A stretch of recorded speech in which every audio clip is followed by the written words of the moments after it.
هغه دعا الله پاک ته زیاته قبول دي چې پاغي کې د الله رب ذوالجلال مخې ته آهوزاری وشي،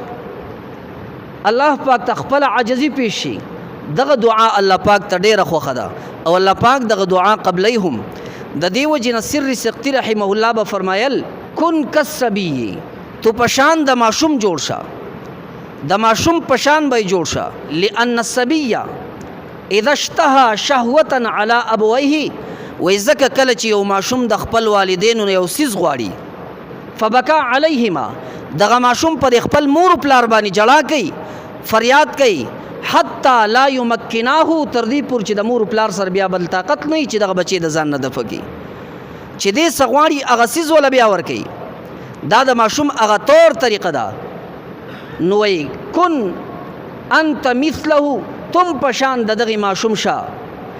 اذا سألت ربک، کله چې د خپل رب نه وای تو دعا کې، ولم یعطیکه، او تعالی الله پاک دغه سیز نه درکوي، نو بیا خو فقعد وبکی علیه، بیا دغلته الله ته کینا او الله ته جړا وکا، لکه کم ماشوم چې خپل مور پلار ته جړا کوي، نو بیا د مور پلار سره بل سلار نه بغیر د دین چې د دغه ماشوم هغه حاجت پوره کی،